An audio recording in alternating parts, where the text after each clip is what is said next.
when you lose your love, and it makes your life turn cold when it tears you apart. Your heart and soul just can't go on. When love's alive, it sets you free. When it's gone, it's plain to see how even love can become a lethal weapon. When you lose control and you scare yourself sometimes, when you really don't care, yeah, that your life is on the line.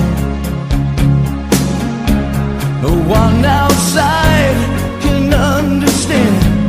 You take your life in your own hands, and even love can become a lethal weapon. Hey gals and guys, this is Michael Ferrari of Cinema to Meep and the Last American Video Store podcast. Welcome to the 32nd bonus Patreon episode. Joining me today, as always, is Ara Alishan. Welcome back, Ara.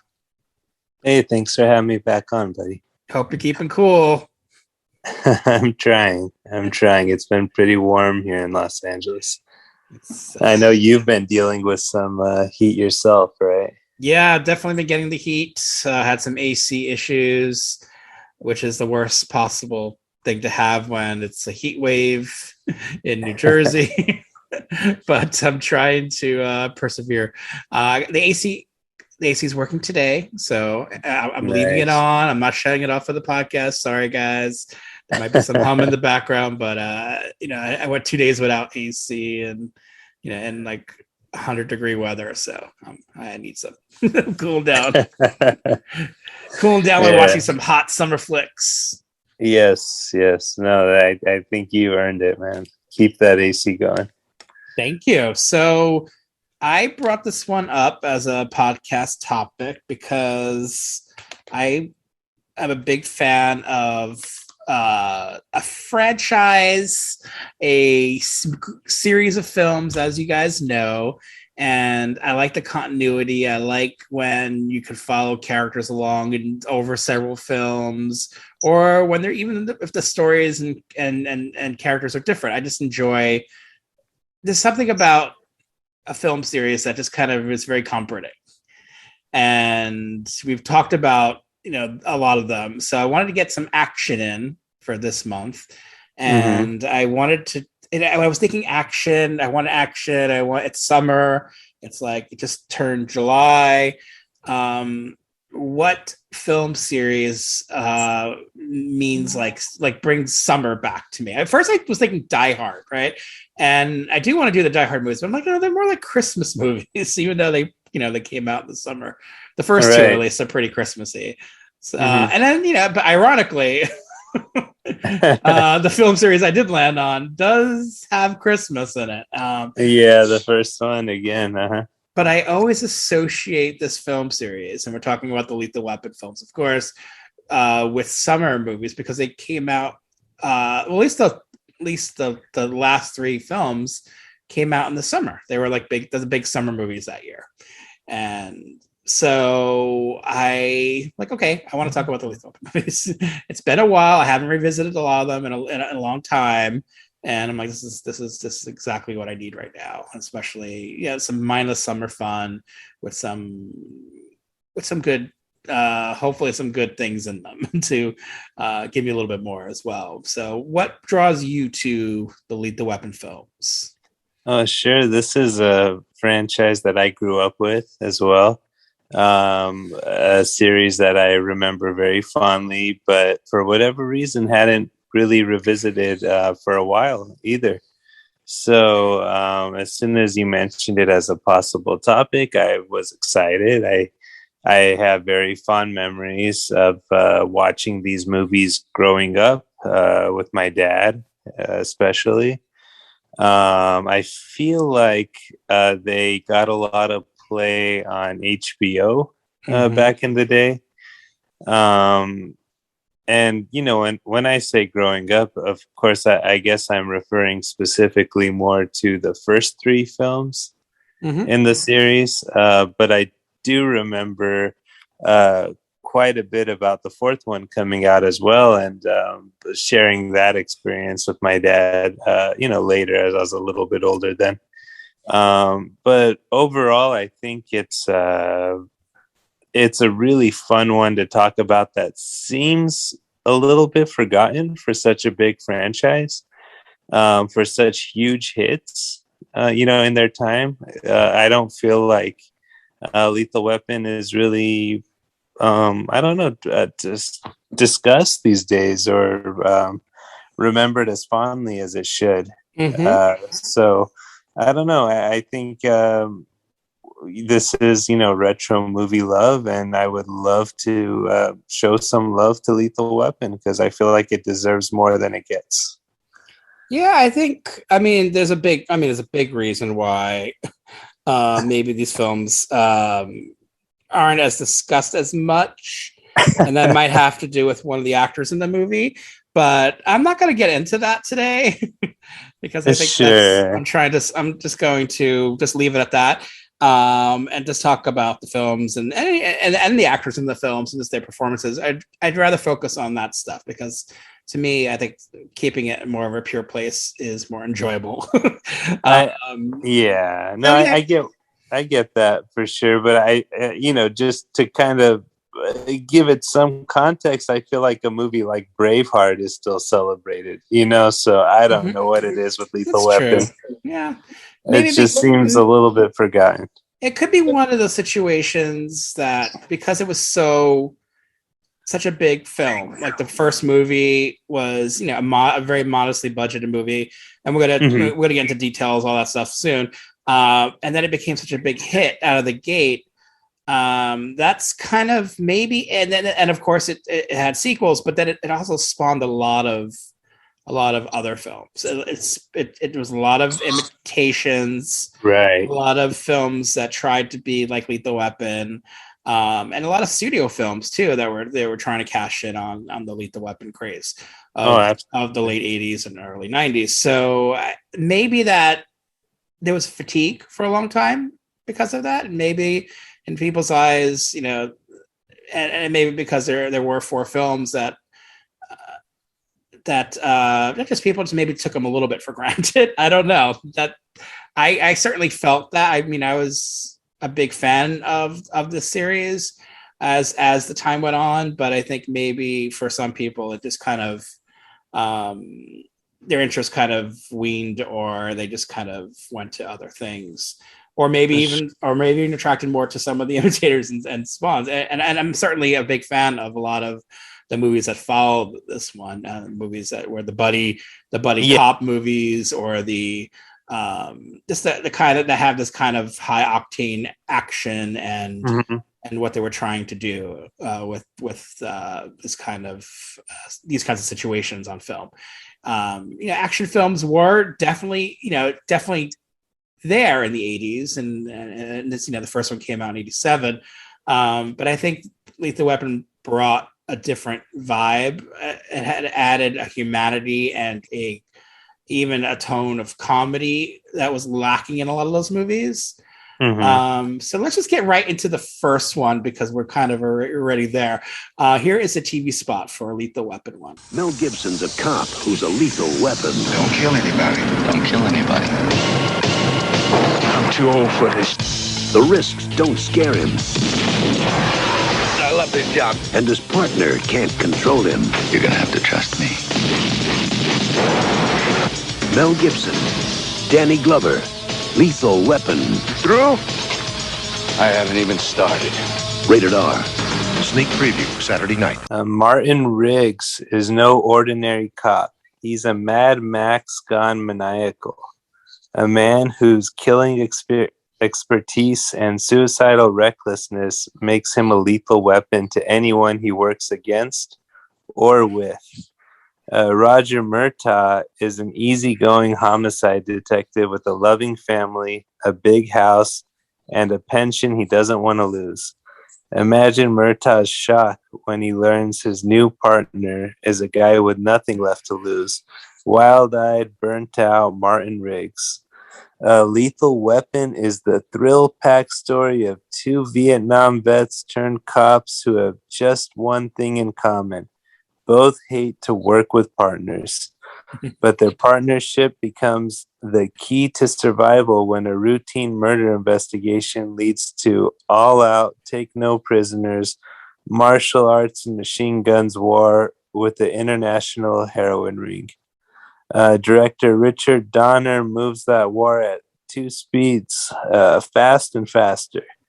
Hot LA days and nights explode in one show topping scene after another, culminating in a no holds barred battle between Riggs and his angel of death nemesis, played by Gary Busey, of course.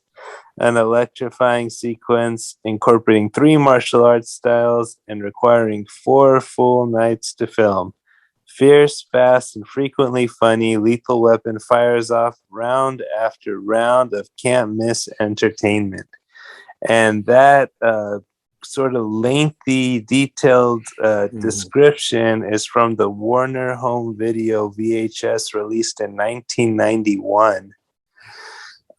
So going to the original Lethal Weapon, which we were just touching on a moment ago, I have to say that I really adore this depiction of Christmas time in Los Angeles in 1987. It really sets a mood that kind of is really present throughout the entire film. It's surprisingly festive for an LA movie and an action movie. And yet again, you don't hear people arguing, Lethal Weapon is a Christmas movie the same way that they do for something like Die Hard. So I just want to say that I really do love that vibe throughout this film. And now to the actual film itself, I think Lethal Weapon is just a terrific action film. I think that the leads are very well cast and very likable in their roles all around. And I love how LA centric it feels. There are many films set in Los Angeles, of course, but this one really captures that feeling for me. A lot of the locations, landmarks, references, things like Murtaugh mentioning Forest Lawn commercials. They're going to be starring in Forest Lawn commercials, which is a local a cemetery, basically. And it's just, I don't know, there's something just so charming about it, and so just well done all around. And I think it works as an action movie, it works as a Christmas movie, it works as an LA movie. And of course it's got so much going for it. With the cast, not just with Mel Gibson and Danny Glover, who I just mentioned, but with the supporting cast as well, which I think is sort of, I think, forgotten how great it is. Gary Busey, who I mentioned before, is fun in this kind of, psycho mercenary role, but this is a movie that's got Tom Atkins in it, which I think is really easy to forget. But for all of us Tom Atkins fans, I mean, it's great to see him in such a big film, even if he doesn't have the biggest role. I think he adds a lot to it just being there. It gives it a little bit of cult credibility to me. I like Mitchell Ryan as this kind of this general, and I love that the supporting cast, for the most part, maybe not the other detectives that we see as much, because they seem to change from film to film, but I love that we get continuity with Murtaugh's family. Mhm. I love that we get continuity with the captain. I just feel like they create this world that it's just established so well here that you can see um, how it was able to spawn a franchise, because the foundation is just so rich and so fleshed out, and it just feels it feels like there's so much there. There's so much more to get out of it. Just a day in the life of any of these characters would be interesting to see.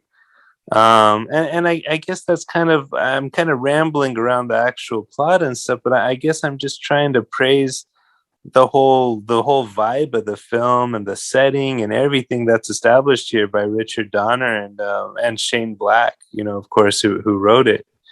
And I just feel like it's something really special where it turned out to be lightning in a bottle, I guess, where everything just kind of came together perfectly and created this film with so many memorable scenes and sequences and quotable dialogue and everything that I feel like it still holds up really well today.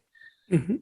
And I gosh, I mean, there's little touches I noticed this viewing. This might have been my first time watching it in high definition, Wow. because I've always owned this on DVD. It was probably one of the earlier DVDs I bought back in the late 90s, or maybe I want to say it might have been 2000.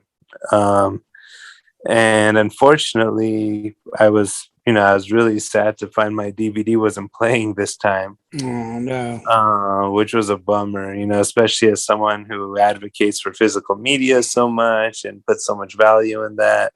Once I put it in and it kind of started, skipping, I guess. It wasn't skipping. It was like blacking out and coming back in and just wasn't playing. And I had to just come to that realization that its time had come pretty much. And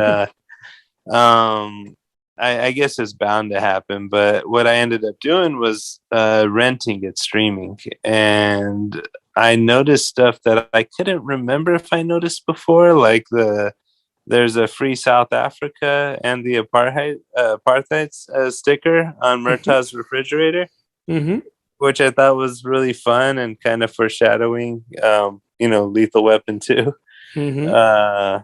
And there's just, I don't know, it's just such a well-developed world, like I'm saying, and you really care about these characters and you really buy into the struggles that Riggs is going through and Murtaugh's going through, and their differences and the way things kind of come together, the way their friendship develops.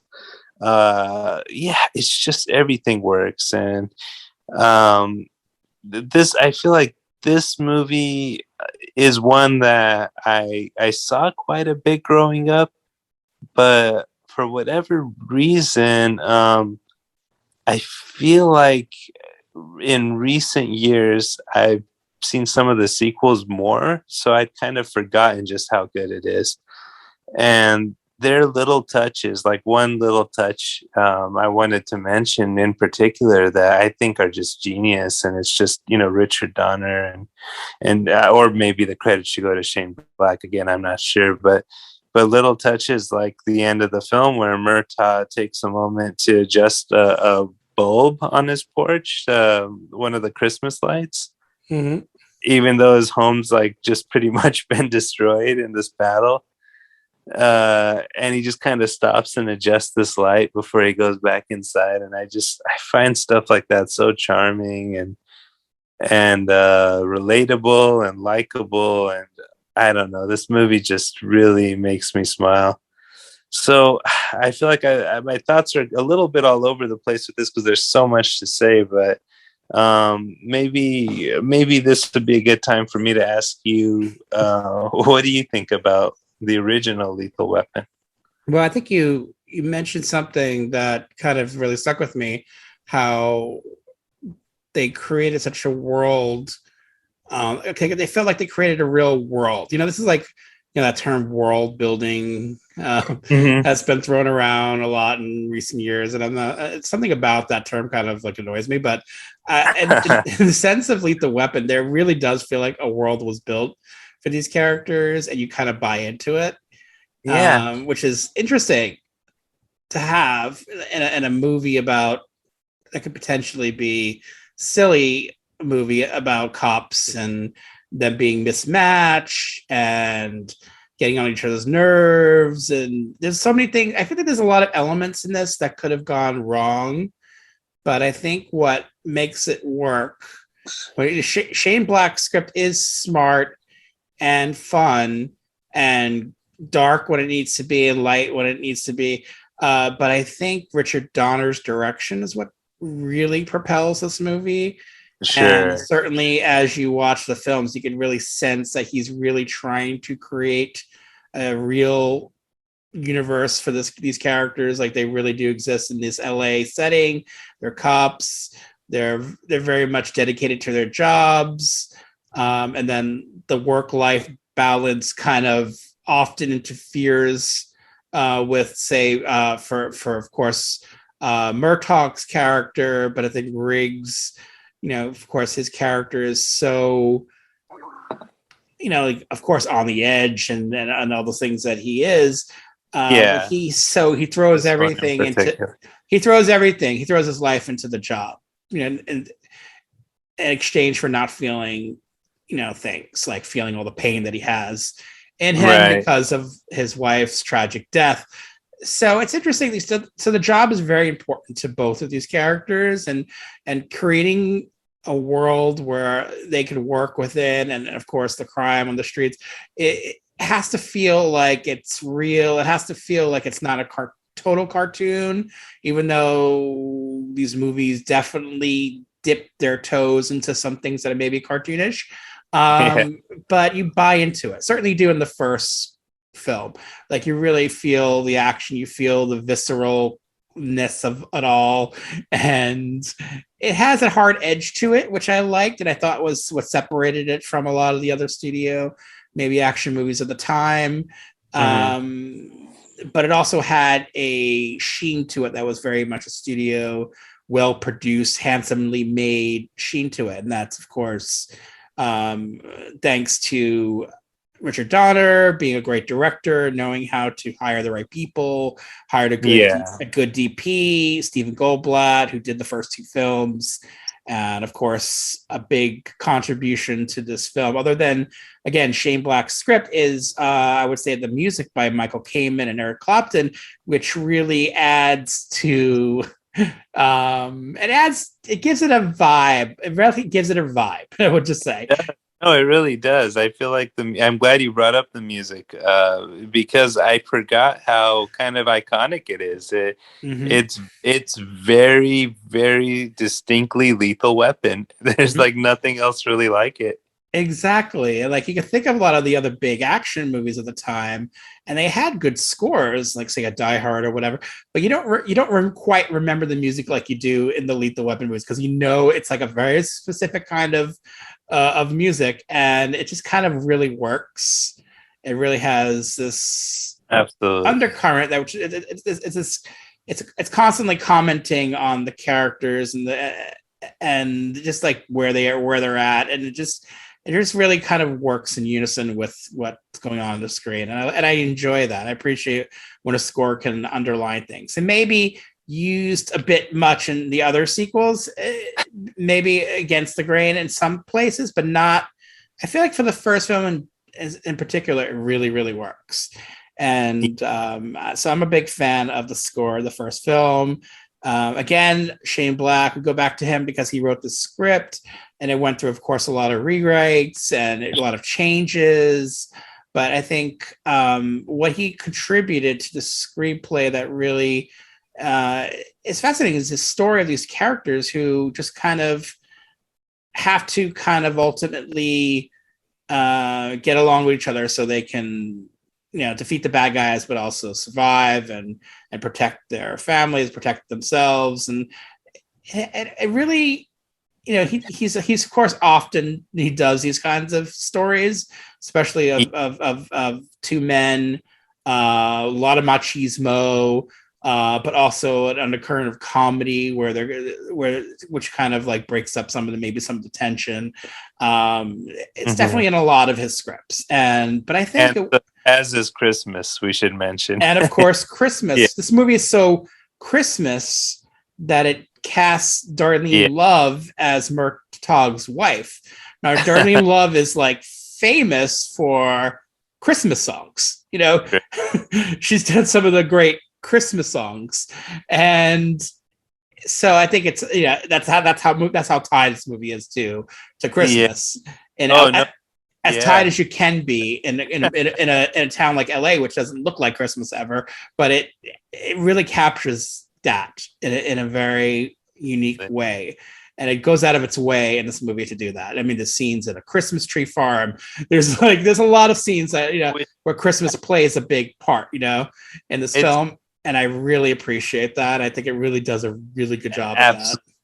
Yes. No, well said. Well said. I think that the Christmas music also is a big part of it as well, and they're all really good choices. I feel like it's just, I don't know, it's so much more festive than I remembered, and it's almost impossible to make it feel like Christmas here in LA. I know that as someone who lived here since '93, so I just really appreciate what this movie manages to do, because it really, I mean, that just brought a smile to my face, just seeing all those scenes and all that music, and just knowing that that's of course Shane Black's signature, I guess, along with his dialogue. It's a lot of that. So I love that. I think it's great.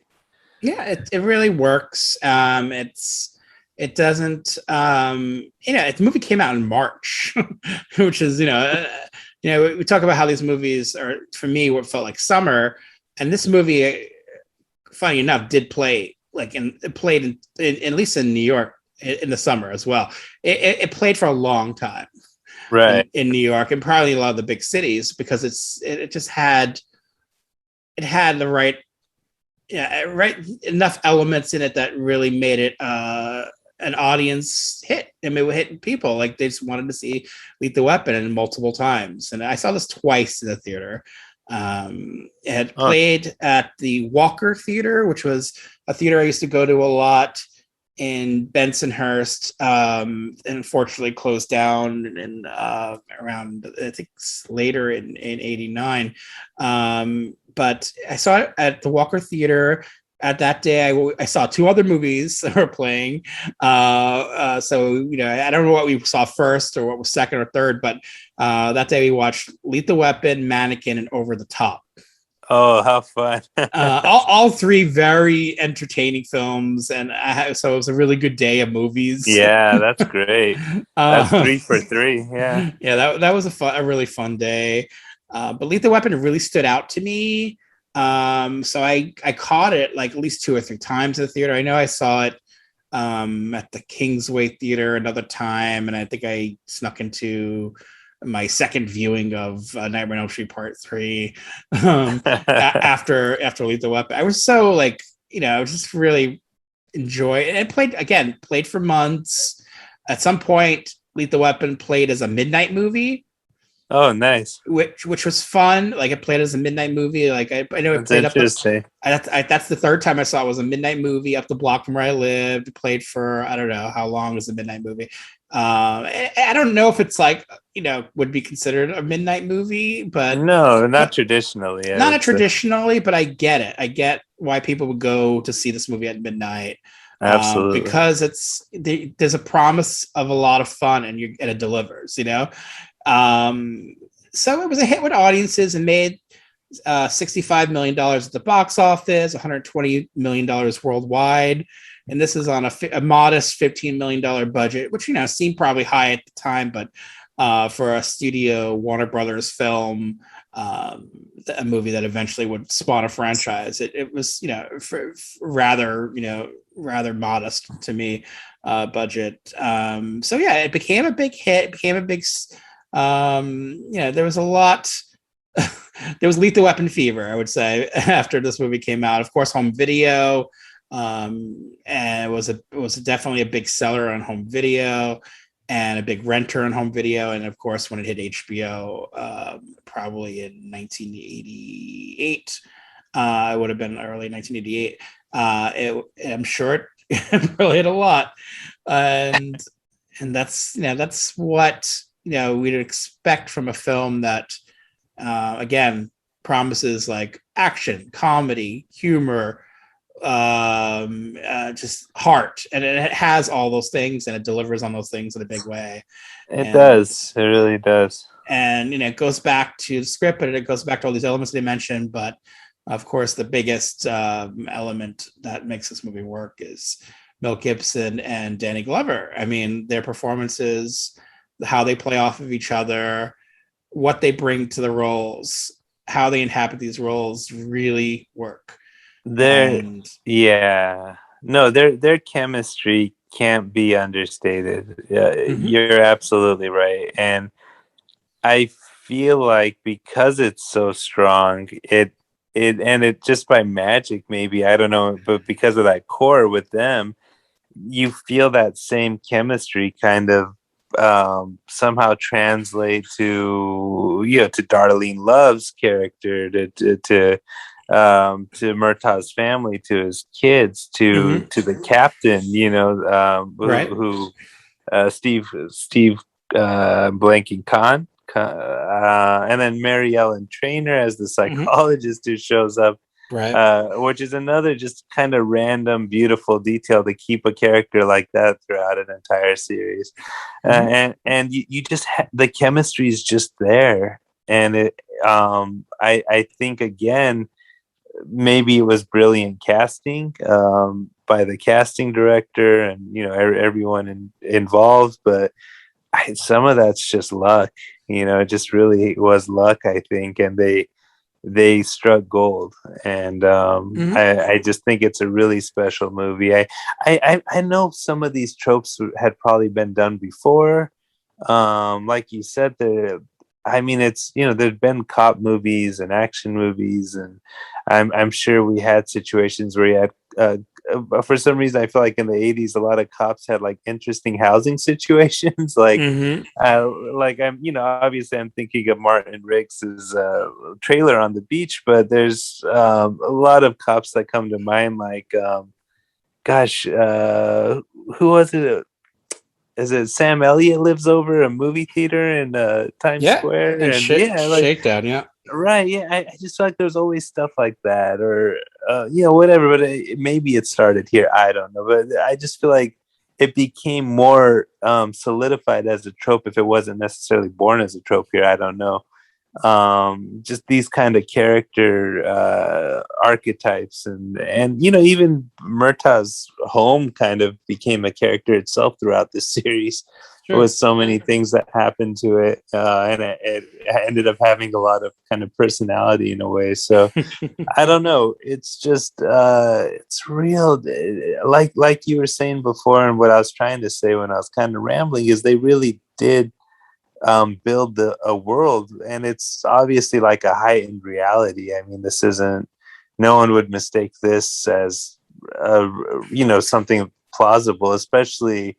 Probably the biggest, conceit you have to have for as far as suspension of disbelief is that fist fight to the death, with Riggs and Mr. Joshua on the front lawn, while like all the cops just stand around because Murtaugh's telling them to stand back. I mean, I'd like to see the paperwork on what happened after that, but it's just. Like it's just so fleshed out that even if it's not like 100% realistic, like you believe this world, like it works in this reality, and I love that.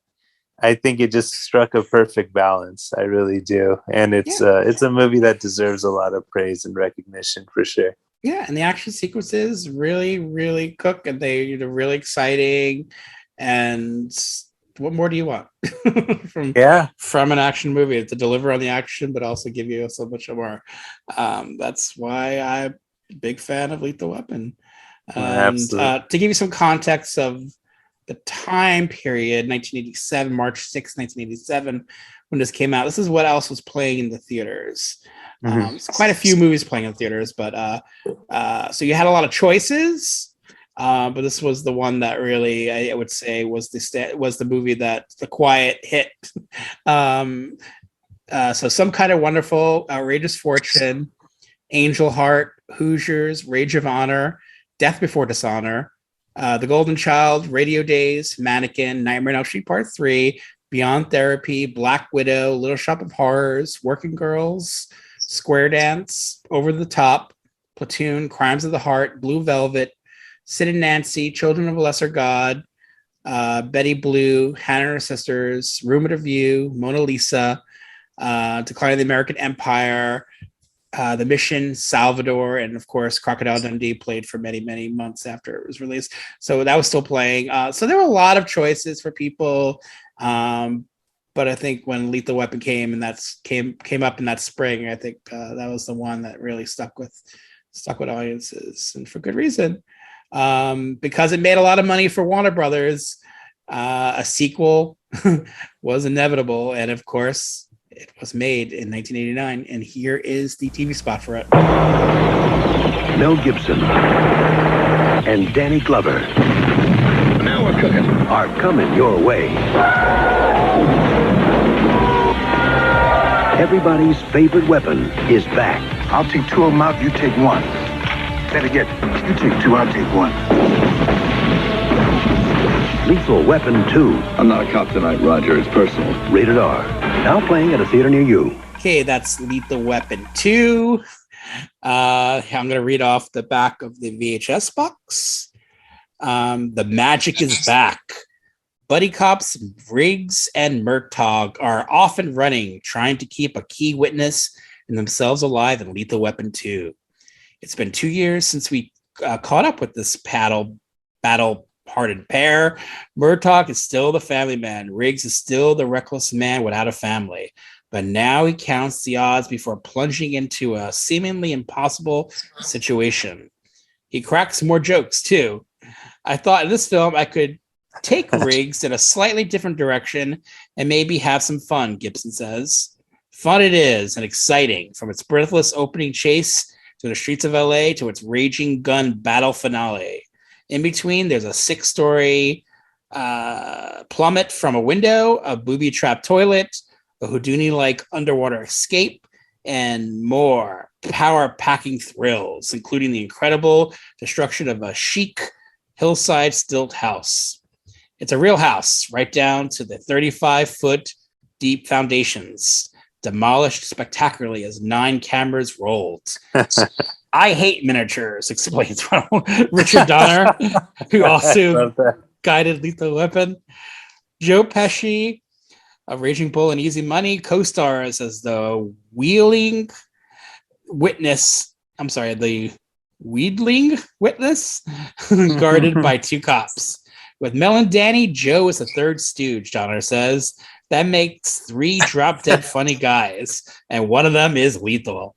This back of the box is interesting because so interesting. I don't remember a lot of like back of the box VHS tapes having like director quotes. No, or actor quotes or about actor the characters. Quotes? Yeah, it's so bizarre. It's kind of bizarre, but I'm really digging it. Like I was like too caught up. Sorry, I didn't read that correctly, but I was too caught up like reading it for the like.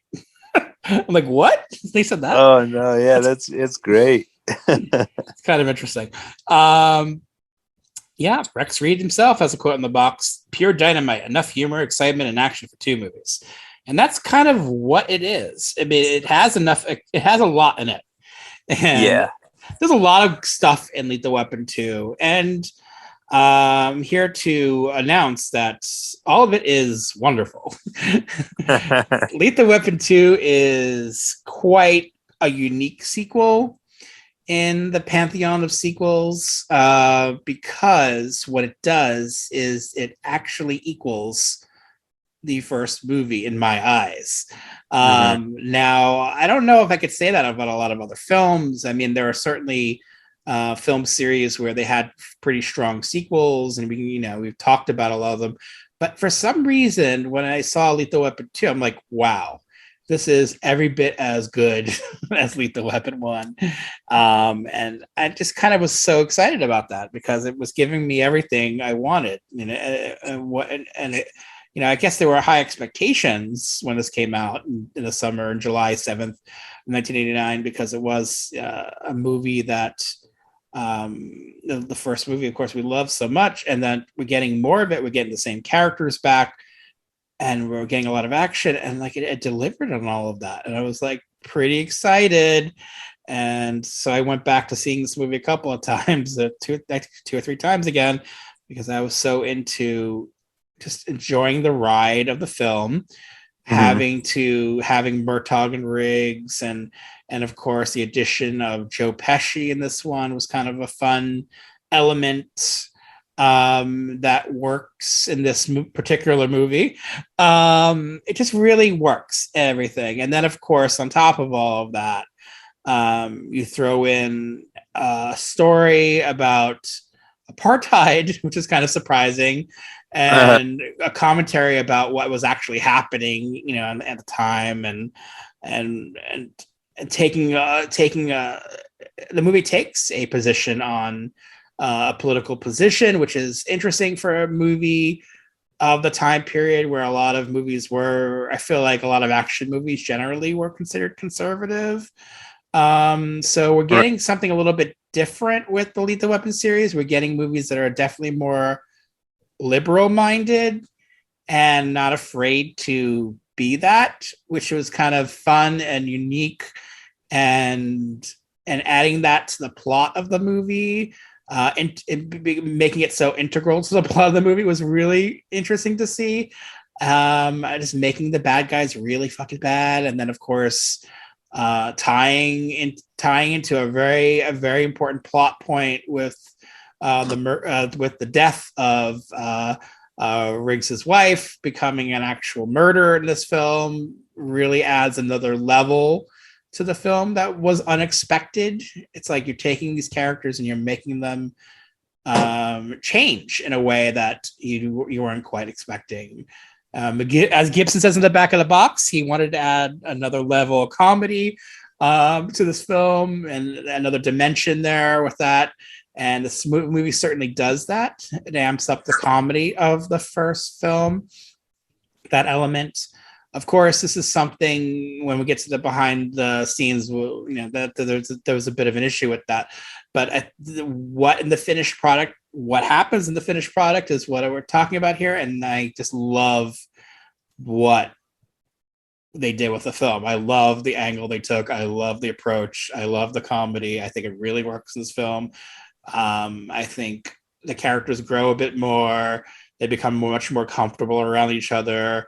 And there's a lot of, you're really again there for the two characters and how they play off each other, and how Riggs becomes kind of part of this family in a very fun and special way. And of course, the action does not disappoint in Lethal Weapon 2. It amps it up. Lots of things get destroyed. Of course, the stilt house, as mentioned in the back of the VHS box, was a big set piece in the film that they're very proud of. It's not a miniature. I hate miniatures, says Dick Donner. So yeah, he really wanted to do a lot of practical effects in these films, which is really, again, something that I'm a big fan of. I feel like when it's CGI, when it's not happening, it kind of really takes me out of it, and I feel like this movie really feel that sense of danger. And I think that's true of a lot of these movies. There is a sense of danger that really, a lot of stunt work that really works, and a lot of set pieces that really work in Lethal Weapon 2. And I don't really have anything negative at all to say about this movie, to be honest, which is kind of nice to have a sequel where it's like, oh yeah, I pretty much liked everything that went on in it. I love that there's a love interest for Riggs, and I love that it's Patsy Kensit.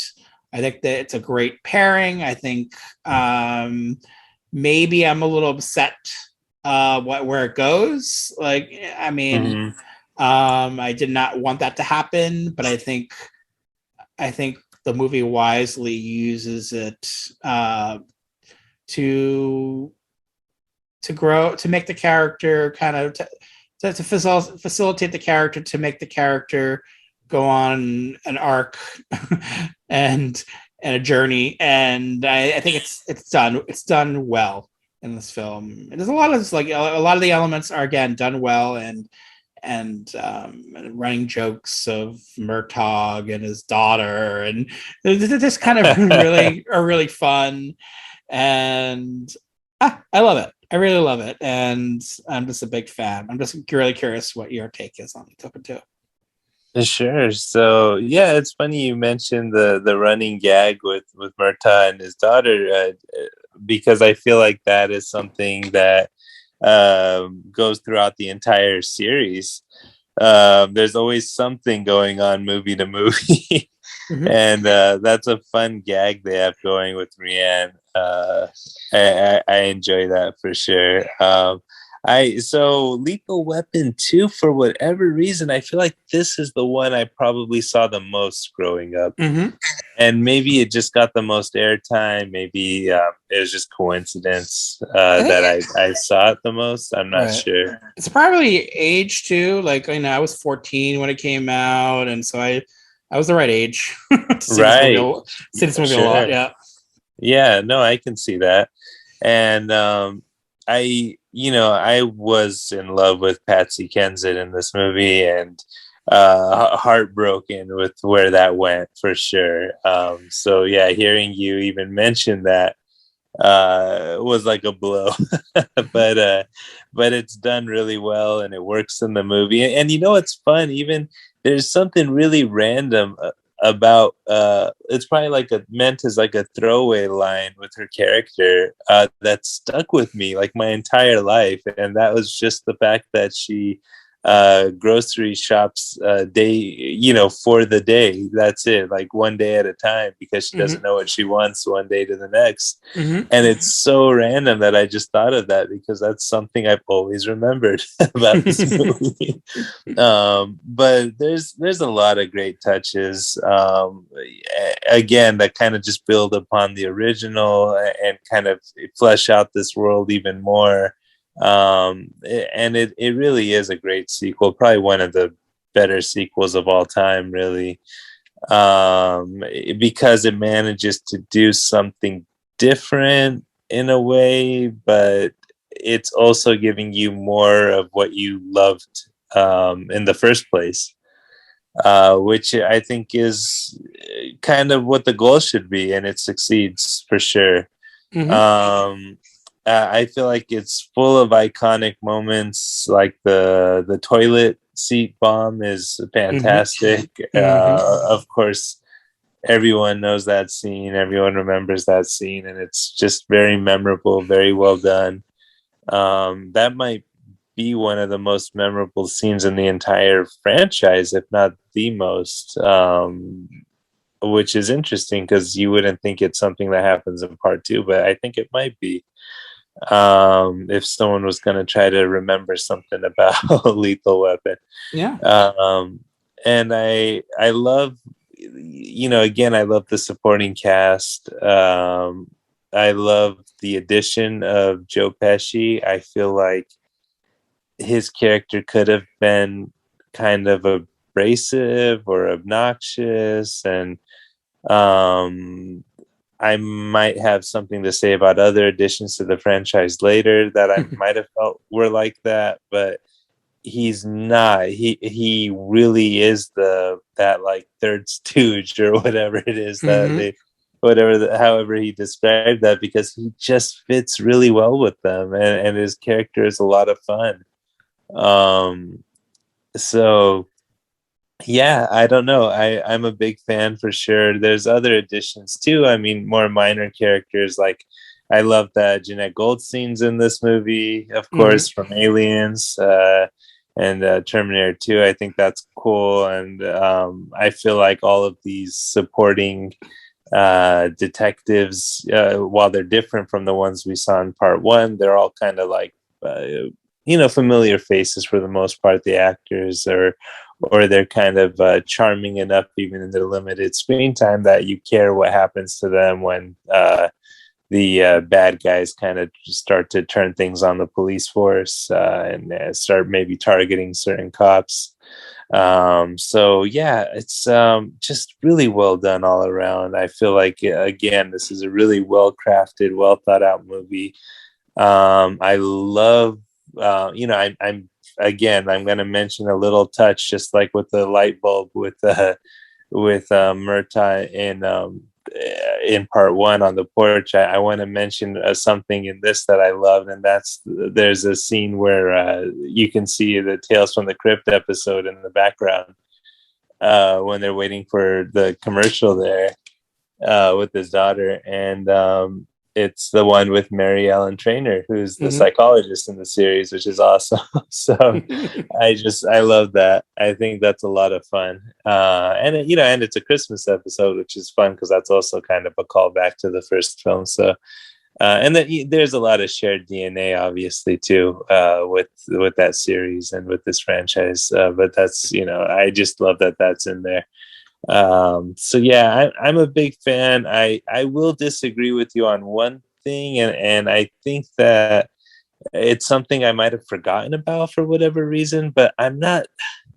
And again, this is like nitpicking because it's a great movie. I mean, it's as good as they come, but I'm not that crazy about tying in the murder of Riggs's wife. With this one, I just feel like when movies do stuff like that, it just feels like, writers trying to think of, well, what can we do in the sequel? Like what hasn't been answered yet, what hasn't been explained yet, what can we expand on or whatever. And I feel like when you do too much stuff like that, you kind of make the world feel like smaller in a way, like, it's true. and eventually you get to the point to where something like Star Wars or whatever, where things just went completely silly and ridiculous, where you ended up having stuff like, oh, when Darth Vader was a little kid, he made C-3PO, stuff like that. So like, not everyone has to know everyone, not everything has to be tied together. It could have just been a car accident, it could have been whatever, but that's a minor gripe, and it adds to his well, you know what? Honestly, he probably would have been just as pissed off and rageful at what happened to Patsy Kensit, anyways. But it does add to making it personal at the end there, and I do love that whole showdown, on the shipping boat, and when he pushes the button to drop the container and everything. So I don't know. It's fine. It's not a big deal, but it's just something that I could have done without, that I'd sort of forgotten about. You mentioned something about how they kind of made a political comment and took a stance, with what was happening in South Africa. And I do think that's worth kind of, I don't know, praising, because if you look at today's movies and how kind of like beholden the studios are to like foreign markets, like China, for example, it feels like every time a new movie is coming out, like an actor is apologizing to China for, possibly saying something that was unfavorable about them, or, human rights issues or whatever. And I feel like that just happened actually with the Fast and Furious movie. I think John Cena said something. I don't remember what it was, but he basically had to come, apologize and whatever, and make sure they get that $200 million from that market, And it's just, and I mean, I don't care. I've never seen a Fast and Furious movie, so I mean, what do I know? But I just think it's sad that that's kind of where we're at now. Where, right? I think it's pretty cool that this movie, and I mean, I guess the consequences weren't going to be as big for them, but South Africa. But it's just, I think it's really cool that they went there. And they picked them as the bad guys, and they didn't have to. I mean, they could have just done any generic, terrorists or whatever if they wanted to again. But it adds a lot. It adds a lot to what makes this movie so fun. I mean, if they hadn't done that, you wouldn't have that great scene where Joe Pesci goes in saying, "You need to talk my friend out of going to South Africa." And he's like, "Why would we do that?" It's like, "Oh, like, well, like, here, let me introduce you to my friend." And the guy's just so shocked. He's like, "Well, but you're black." Mm-hmm. I love that scene so much. It's just, he's like, "You are," Joe Pesci looks at him, he's like, "You are," and he's like, "I am." So I don't know, you get a lot of mileage out of it for sure, but they did something I think commendable by doing that and going there. So that's a lot of fun. And I don't know, it's just a great movie. It's a great sequel. It's gosh, I mean, it might be my favorite in the series, but it's hard to say because I do love the first one a lot. And I think like the way you put it is, seeing them as equals, I think sounds about right. Yeah, I mean, it's hard for me to even, there's so many elements of both the movies that I love so much that I'm like, I'm not going to compare. I think and you don't have to. Yeah. Like, again, yeah, like you, I saw the second one probably even a lot more because there was just something that it was the timing, and I just wanted to see that movie a lot, and I did. It just worked really well. Like you mentioned, the race issue that's in the movie was something that really adds another level to it that they could have easily, like you said, dropped, but they didn't. They went for it. And I think a lot of it adds to the Murtaugh's character, who's this is probably something that's on his mind, what was happening at the time. So so to have that fall into his lap and then become a part of the plot, it's just a nice way to go with the plot. And of course, this was not part of the original screenplay that Shane Black wrote. This is something he had originally written a much darker film, right? A very, very hard edge film where possibly what actually happens, he kills off Riggs at the end of part 2 in his script. Oh, interesting. I'm not sure if I knew that. So yeah, Riggs becomes he sacrifices his life basically for Murtaugh and his family. But Warner Brothers, of course, is like, no, we need to keep this franchise alive. There's still money to be made, yeah. But I think more than that, they kind of wanted to keep other elements going. They wanted to make the movie feel a little bit lighter in tone in terms of that comedy, there's a reason why, Joe Pesci's in the movie because he definitely adds comedy to the film.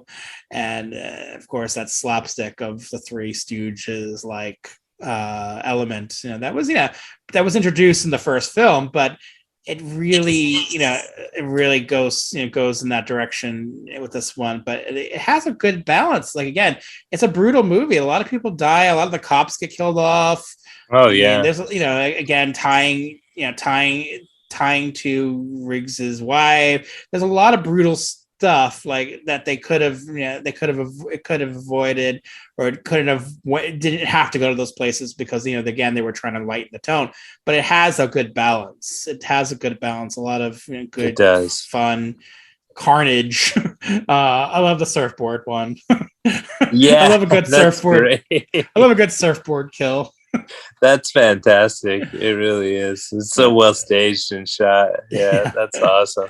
Again, it feels making the movie feel very LA. Absolutely. Yeah.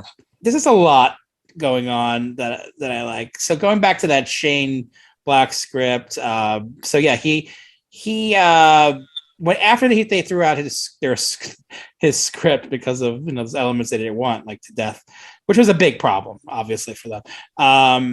They quickly came up with the idea of apartheid based on the first movie. Based on the fact that they already had a comment on it in the first movie with the sticker, right? Oh yeah. That's So they interesting. took that element and they're like, why don't we just go there? And that's what they did. And they took it. They took it and they ran with it, making the villains South Africans. So that's kind of a bold choice, and I love them for it. Meanwhile, Black, he was upset, more out of himself. He felt that he failed the producers, and Sure. he was quoted as saying that he wanted to give his money back, give the money back that he made for the script, but his agent talked him out of it. And then he refused to rewrite the script because he worked 6 months on a screenplay. Yeah, But I can't imagine. he was also going through some other issues, some also personal issues too. He didn't like the comedy. He didn't want to do comedy. Like, he didn't want to make it too funny. Which is funny, looking at kind of what he's gone on to make, right, as a director himself. So yeah, they brought in a different writer, Jeffrey Boehm, and they came up with this concept. And Jeffrey Boehm is a good writer. He wrote The Lost Boys, Inner Space, The Dead Zone, Fantastic stuff. Straight Time, and big movies for Warner Brothers. He fixed like the screenplay for Witches of Eastwick. He worked on The Last Crusade, Indiana Jones and the Last Crusade, and Funny Farm. So yeah, he was definitely a Warner Brothers guy, but I think he added a lot to the script and along, of course, again with Richard Donner. There's a lot of continuity with Richard Donner directing all 4 of his movies, and then of course the music, the score. Again, adds another level, adds that, what you liked in the first movie, it brings that back. And of course, Stephen Goldblatt's cinematography. So there's a lot of elements that really contribute to making this movie work. Yeah. So at the box office, it made $147 million at the US box office. So clearly people were wanting to see more Lethal Weapon, and made it end up making $227 million worldwide. This is big numbers for the time period. And of course, the budget was a little bigger on this movie, $28 million, but still, considering how much they return on their investment, it's a pretty big return on investment. I saw this at the UA Marlborough Theater, which was up the block from where I lived. And then again, I remember seeing it at the United Artists at Bay Theater along with License to Kill, Weekend at Bernie's, maybe. I remember seeing that at the theater. Nice. And I know I saw it along with Karate Kid 3 as well. So yeah, I might have seen it. So I at least saw it 3 times. To give you more context of what was playing at the time, Ghostbusters 2 was playing, Indiana Jones and the Last Crusade, Batman, of course, Weekend at Bernie's, Honey, I Shrunk the Kids, The Karate Kid Part 3, Dead Poet Society, Star Trek 5, Do the Right Thing, Scenes from the Class Struggle in Beverly Hills, Heathers, See No Evil, Hear No Evil, Vampire's Kiss, Great Balls of Fire, License to Kill, The Navigator, and the immortal classic No Holds Barred were playing at the time. So a lot of big movies. It was definitely a summer of sequels. What a summer for Warner Brothers. Jeez, I didn't think of that with the Batman craze and Lethal Weapon 2. That must have been a nice year for them. Oh yeah, they had a very big year that year. Yep. So lots of fun to be had in '89, and then I guess it was a little bit of a lull. It was 3 years between sequels for this one. Here is the TV spot. The only thing they do contribute is mayhem and chaos. Observe. No, I'm chaos and he's mayhem. Mel Gibson. You're the right three-man talent. Freeze, police! Danny Glover. Big dick too old for this. Joe Pesci. Hello, car 54, where are you? Lethal Weapon 3. You have the right to remain unconscious. Rated R. Anything you say ain't gonna be much. Starts Friday, May 15th at a theater near you. So I was going to try to say diplomatic immunity so that I wouldn't have to read this, but let me find that again. Okay. Diplomatic immunity. Again, another iconic line, and it's funny that it came out of all those rewrites, right? Because everyone knows that. Mhm. All right, so here we go. Okay. They're back. Big time. Lethal Weapon 3 is loaded with a full clip of action, laughs, and shoot the works effects. Never heard that term before, shoot the works. Mel Gibson and Danny Glover return as Riggs and Murtaugh, LA police detectives whose work routine is anything but routine. Joe Pesci also returns as Leo Getz. Anything you need, Leo gets. And Rene Russo adds a lethal kick as Eternal Affairs investigator Lorna Cole, who loves taking risks as much as Riggs does. Lethal Weapon 3, not just more of everything, the most. Okay, Which is a who wrote that copy? They should be fired. LA police detectives whose work routine is anything but routine. What? Fire them. I don't know. I'm having a lot of fun with these Lethal Weapon VHS descriptions. I have to say they're unique. You don't really get this kind of flavor, I think, from most boxes. That was from the Warner Home Video box, which is actually from '92. So I guess this was a quick turnaround on VHS. Mm-hmm. And let me just say this first before we get into Lethal Weapon 3. I have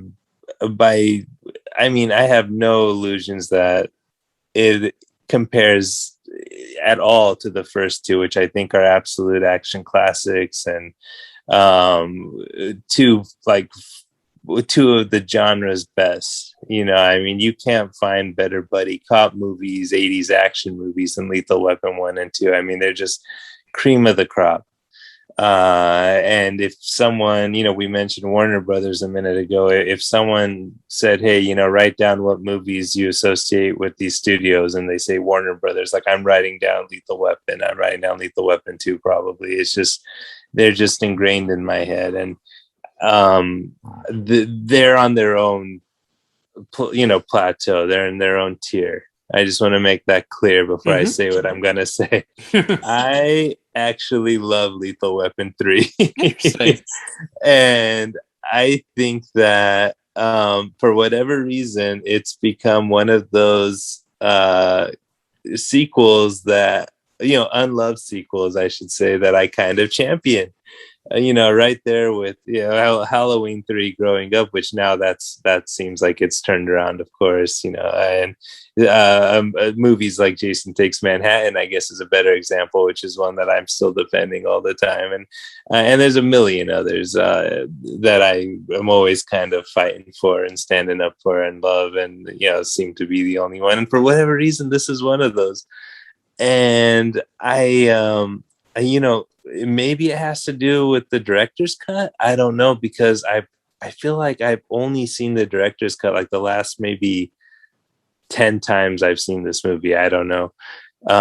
So I probably haven't seen the theatrical cut, since the first time I saw it. I don't remember, but I don't know if that makes a difference or not. I honestly don't. I doubt it. It's probably like 2 minutes or something. Who knows? Most of these director's cuts, but I really find this movie to be a lot of fun. I almost feel like it's hurt by being a Lethal Weapon movie because it has such big shoes to follow. And if it was just this early 90s LA cop movie, I think it might,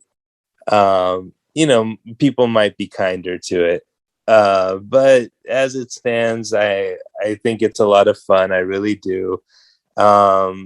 I like that the villain, who's this kind of, I guess he's an ex-cop, if I recall correctly, and I like that he has access to like all these sources of illegal income, weapons, drugs, whatever you can think of. But he understands that like real estate is like the most profitable option, like in California, in Southern California at least. And he's has like this random like real estate like thing going on. He's building like a development. That's just so LA. And it's there's things like Rianne's acting job that she has in this one. It's literally right down the street from my house, like maybe 10 minutes down the street. Which I get a kick out of stuff like that, locations like that. Um and really, like, I don't I don't know if I'm maybe like too easy to please, but like if you get an early 90s movie and you have a funeral scene and you play Boys to Men at the funeral scene, like I'm on board. Like you pretty much have my support at that point. So I don't know what it is. It just feels like a trope I grew up with that I like a lot.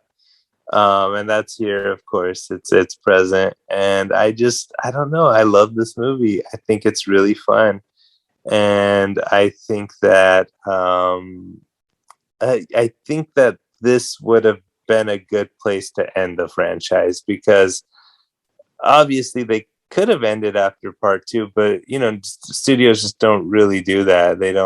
They're not going to stop after a huge hit. Things have to kind of take a dip before it gets to that point.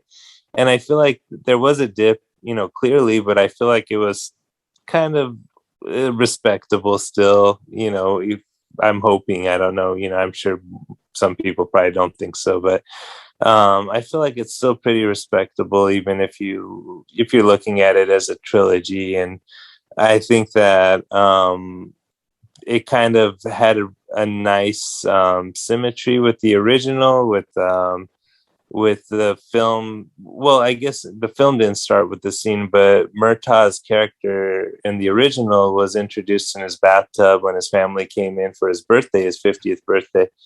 And this one ends with his family coming in when he's in the bathtub to celebrate his retirement, which he's supposed to retire, and he decides he's not going to. But I don't know. I like that. Like, I feel like there was some thought put into that, and someone, I thought it was a nice idea.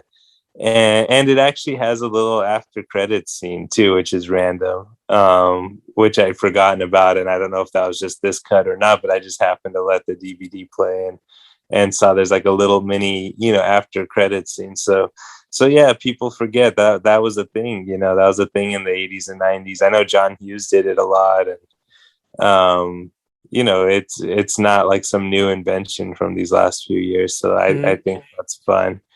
And I liked like the introduction of like a lot of these movies, they have like a gimmick, I guess, like action movies or cop movies, however you want to look at it.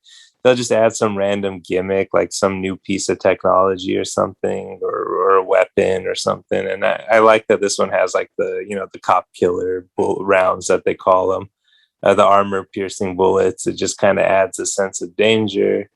And it's used in a fun way at the end. And I don't know, it's just a really fun movie for me. And I totally get why people don't like it. I don't think it's a patch on the first two. Like I said, I think those two are in a class of their own.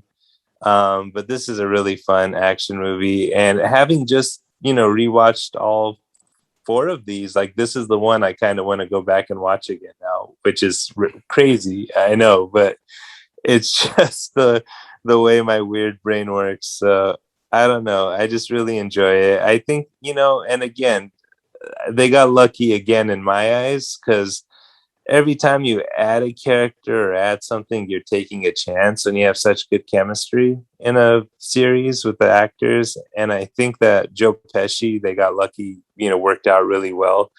And I think Rene Russo, they got lucky again, because she does work to me. I think she's fun as this kind of equal to Riggs. And it's kind of, I'm sure it's not the first time it was done in a movie, but I always get a kick out of their scene. Oh, you know what? When did the second Swamp Thing movie come out? Because I think they did the same thing in that. But I like the scene where they start comparing their battle scars, and I don't know. I'm sure it's been done before. That's a homage to, right? Well, what is it I watched? I was trying to think. I know it's been done.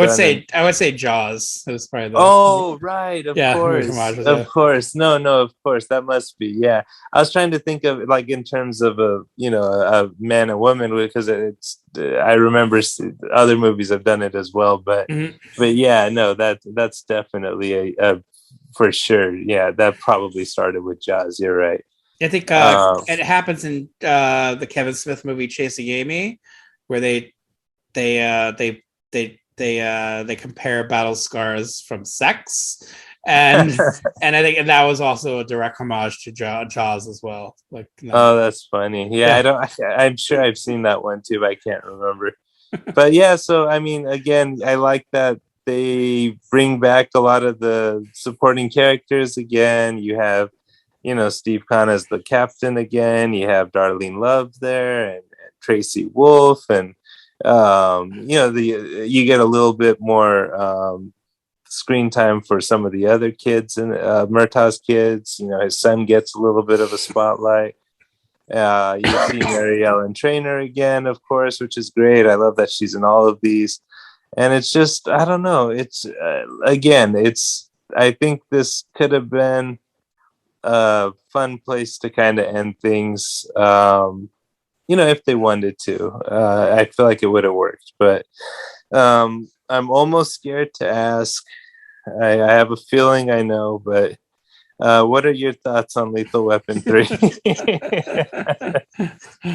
Wait, what is your feeling? I'm just curious.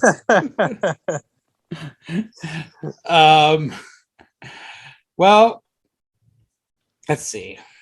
You know what? I should say this. I've been listening to you as a podcast host for since 2015, I think. And I'm pretty sure I've heard you bash Lethal Weapon 3 before, so I'll make it easier for you. Okay, actually, I've never publicly talked about Lethal Weapon 3. Maybe it was on Facebook or something. Yeah, maybe it was somewhere else. I don't know, but I'm sure of it, though. I'm pretty sure I haven't because I haven't seen this movie in so long. This is one of the ones I was curious to see how, because I knew 1 and 2 so well. Like, I watched of course, yeah, so much. Like, I'm like, I haven't watched Lethal Weapon 3 in like forever, and Lethal Weapon 4 I've only seen like when it came out, like, and when it came out in the theater, and then I watched it once in the theater and once on DVD, and then Lethal Weapon 3 I definitely watched more when it came out. Like, I saw it in the theater, but also when it came out on VHS, I watched it a few times, but I didn't watch it as much as the first 2. So I had a hard time like remembering what I liked and what I didn't like about Lethal Weapon 3. So I was very curious about this rewatch, how Lethal Weapon 3 was going to go down. And I will say that I was surprised that I enjoyed this movie as much as I did. Oh, no way. Interesting. Well, like you, I will say it doesn't really touch the first 2 films. Like, no, of course. It's definitely, I mean, there's definitely a decline, but it's not in a way that makes me think less of the movie so much. I think it's just the third movie, right? So the third movie, it can go in different ways. Like, you can do like a third movie is like the gimmick movie, right? Like if it was a horror sequel, it'd be like in 3D or they need something to like shake it up.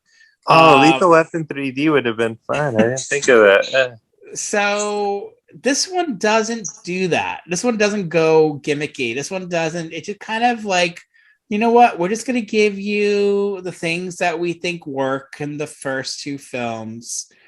But we're going to just really try to focus on like what we really want to focus on, which is the characters. And that's what this movie does. More than anything else, it's more about the characters, Lethal Weapon 3, than I would say even Lethal Weapon 2. Because it just seems to be so caught up in their world. And so I would even say some of the action takes a back seat in Lethal Weapon 3, which was kind of surprising on this rewatch. Like, the villain was introduced, but I felt like it was a big part of the way through the movie where he was like actually doing stuff, right? Don't you think? In Lethal Weapon 3, Maybe you're right. Yeah, I got to think about that. it feels like there's a big lull where the villain is not doing anything, and it's just really like Riggs and Murtaugh and the family, and then like Murtaugh, of course, shooting his son's friend, and yeah, and that whole set piece, and then of course the funeral, the Boys to Men, which I remember that really well, of course, because I called the Boys to Men Cooley High scene because it's the Cooley High song that was of course popularized by Boys to Men. It just really like stuck with me, that stuff. But again, it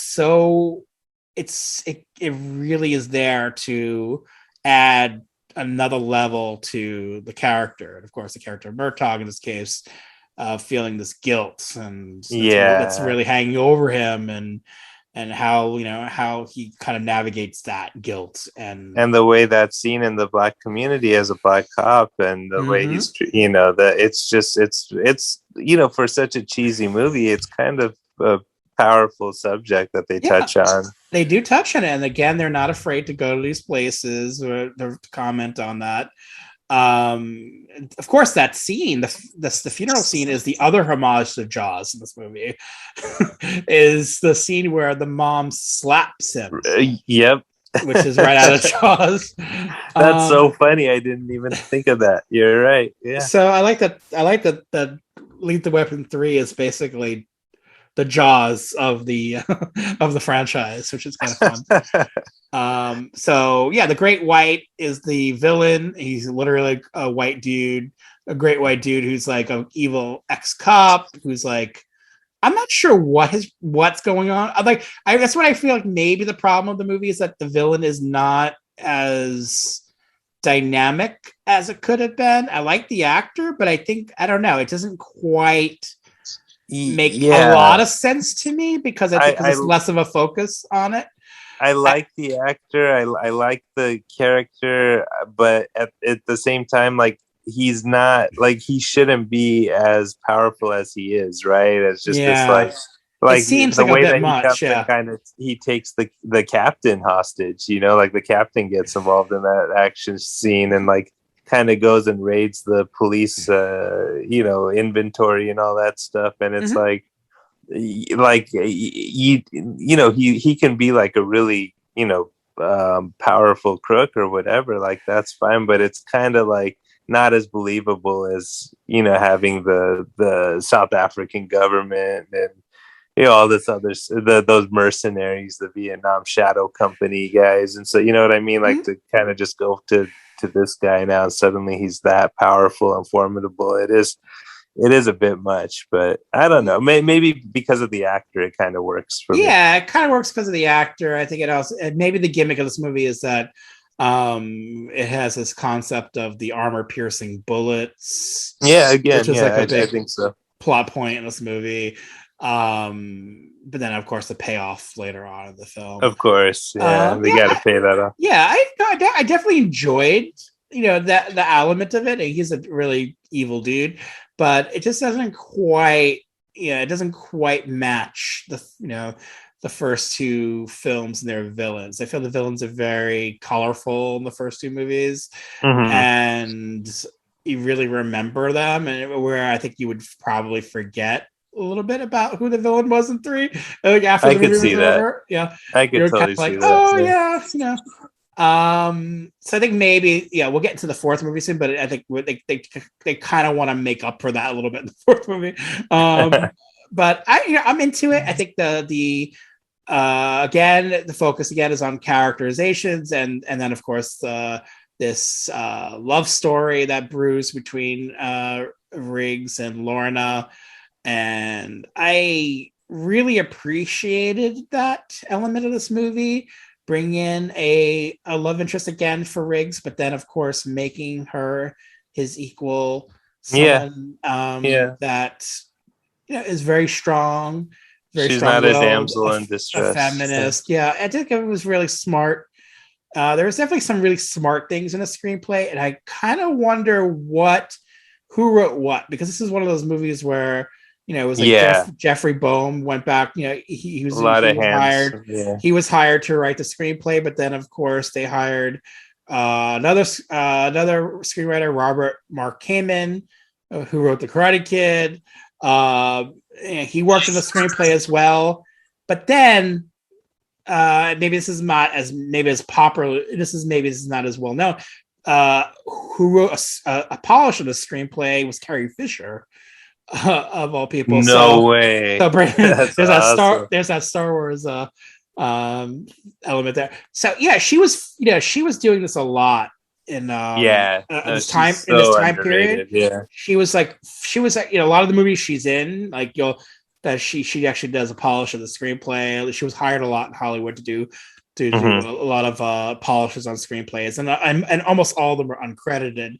I think that's what she did, and I think a lot of that reflects in like the dialogue, and maybe she was helpful in giving Riggs a better giving Riggs a match in terms of a love interest and someone he could attach himself to. It really works, and of course Renee Russo is such a strong actress that I think that's what the chemistry there is there, and it works. And again, I think they got lucky. I'm telling you. I don't know. I mean, I'm sure it's a lot of work was involved in getting there, but any one of these editions, every movie could have been, messing with the chemistry of the cast, but she really fit in well. Yeah, definitely. And it was a good addition. Joe Pesci is there, but he's a little bit, I think he wasn't initially going to be in this movie, but they kind of added him in kind of later. So that kind of feels like he's kind of there to whatever. But I think in the 3 and 4 they kind of use his character to ultimately help in some way, but they really just an excuse to have him around. Yeah, he's a real estate agent, right? If I'm right, yeah, right. And like they tie that into him because he knows kind of about the bad guy, and like because he's in that world now, and he's like, oh yeah, he helps them find him at the hockey game, and has this. He gets involved in the action there a little bit, so yeah, he plays a role. They do that again, like you said with part 4, they find a way to kind of write him in a way I think they do it better in 4. I'm gonna throw that out here. We haven't gotten to 4 yet, but I think they do it better in 4 than 3.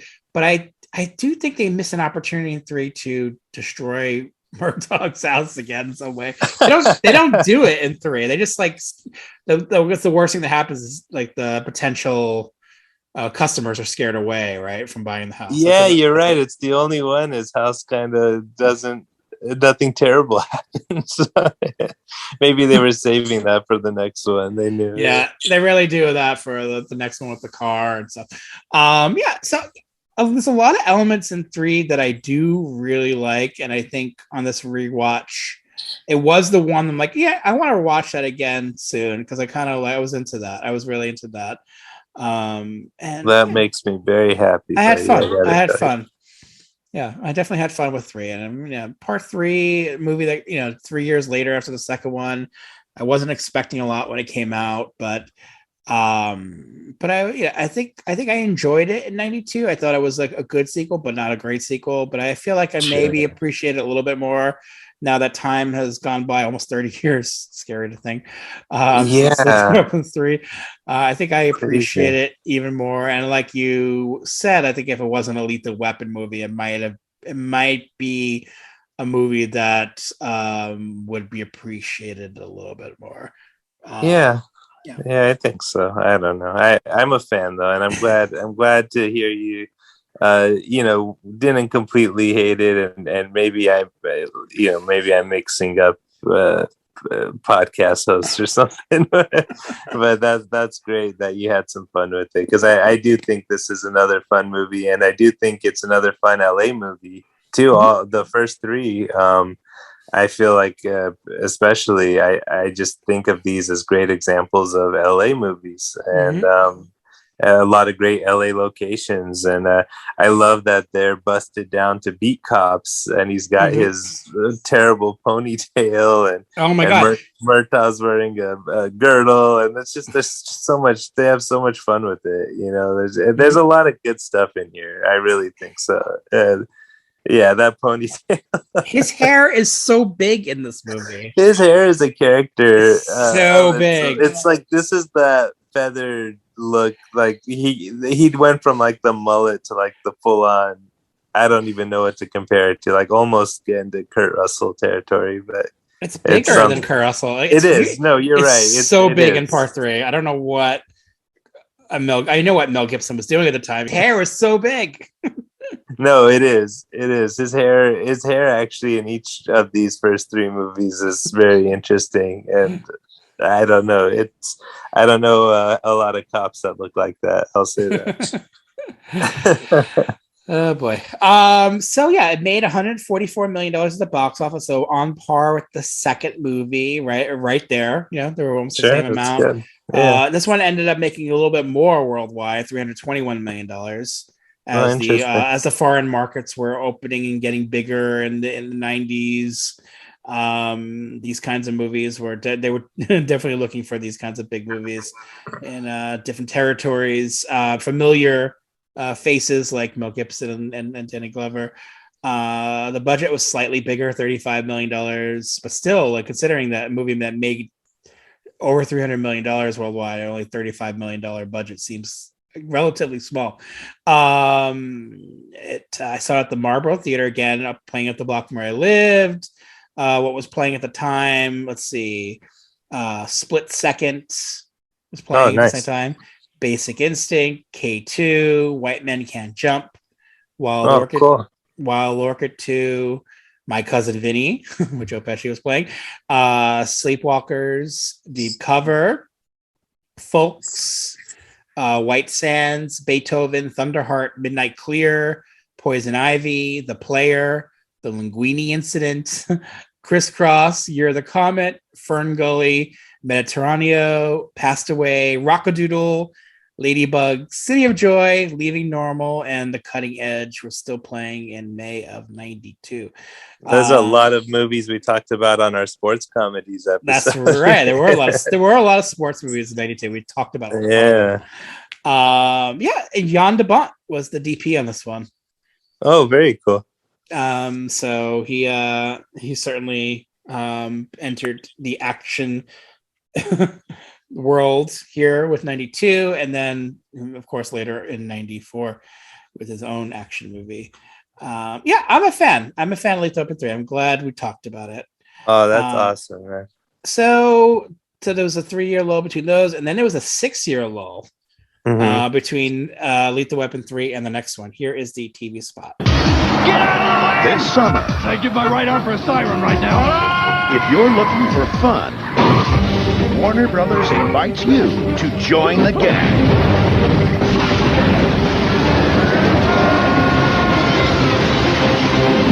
Mel Gibson, Danny Glover, Joe Pesci, Rene Russo, and Chris Rock in a Richard Donner film, Lethal Weapon 4. This summer's gonna be lethal. Rated R. Starts Friday, July 10th. Pure dynamite. The Lethal Weapon team of producer-director Richard Donner and producer Joel Silver has done it again, putting the match to the fuse and putting the wow back on screen for Lethal Weapon 4. Picking up where they never left off, Mel Gibson and Danny Glover return as buddy cops Riggs and Murtaugh, with Joe Pesci adding comedy shotgun as Chatterbox Leo. Murtaugh is still the family man. Riggs is still the gonzo loose cannon. And what's this? Family man? His will he, won't he marriage to Cole, played by Rene Russo, is one of the new wrinkles in this powerhouse crowd pleaser that also stars comedy favorite Chris Rock and international action star Jet Li. Wedding bells, ammo shells, explosive laughter. This one's fully loaded. That's awesome. Was the back of the box for Lethal Weapon 4, which was dated 1998, Warner Brothers. I saw this in the theater, of course, like the other movies. So again, it's a unique series because I saw them all in the theater, which was nice to have that continuity. I enjoyed it, but I was noticeably I felt like it was a big step down from the previous movies. I think I was not as satisfied. I remember I'm trying to think initially, like this is like I guess 20 how was over 20 years ago. over 20 years ago, right? I just remember feeling like, oh yeah, maybe there was too much comedy.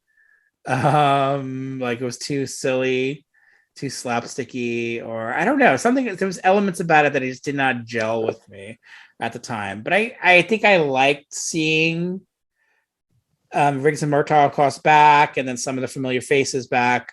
So I appreciated that. I don't know, it just didn't feel like a fully realized movie, and like the other movies felt. Watching it this time, I enjoyed it this time. I have to say, it's it's a problematic film, using a modern term, problematic. I hate that. Yeah, I hear you. It is a problematic film in some ways. There's definitely some issues with the screenplay. Some things do not really make sense and don't quite work, but I was entertained by it. I thought there was a lot of action in it.